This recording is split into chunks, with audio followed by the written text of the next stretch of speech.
kenapa kemudian itu muncul terus Pak? Bahwa kalau kritik antek asing dapat dana dari luar negeri. Ya paling gampang itu kan memang blaming ya, menyalahkan ya. Padahal sebetulnya kan ketahuilah, ini saya mau nyebut ke Pak Prabowo aja. Kan katanya kalau malam nonton podcast kan. Oh, nonton podcast ya? Katanya. Ditonton ini Pak? Katanya. Mudah-mudahan. Ketahuilah Bapak Presiden, kekuasaanmu itu pinjaman rakyat.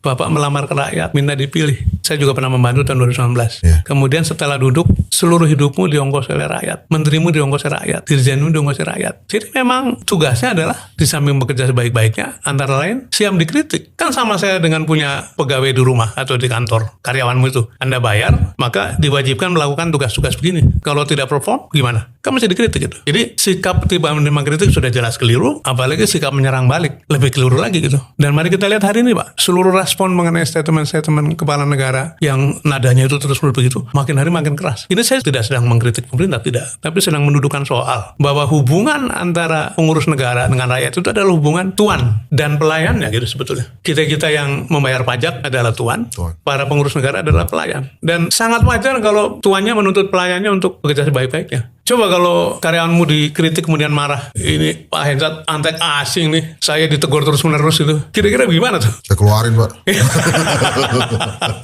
Orang tuan mengkritik karyawannya kok dikatakan antek asing, cerewet amat gitu. Lah memang itu kerja buat saya gitu. Jadi saya senang dengan ucapannya Panji tuh. Oh, Pak. Atasan presiden gitu kan.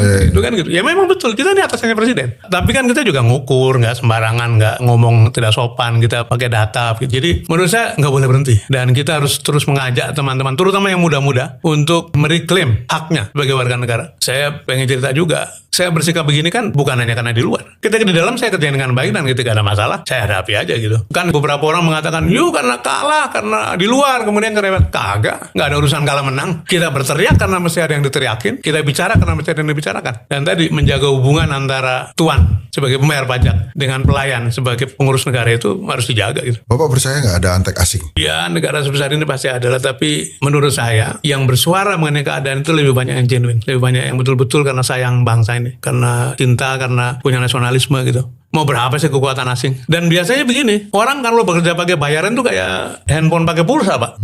Pulsanya habis, berhenti dia. Tapi kalau orang karena hati nurani, itu nggak ada berhentinya gitu. Jadi kita lihat aja siapa yang terus-menerus diapakan, ditekan, digencet, disiram air kelas segala macam, masih terus bekerja. Ya itu memang karena cintanya pada bangsa lah. Jadi yang cinta kepada bangsa bukan hanya presiden ya, rakyat juga boleh. Rakyat cinta pada bangsa.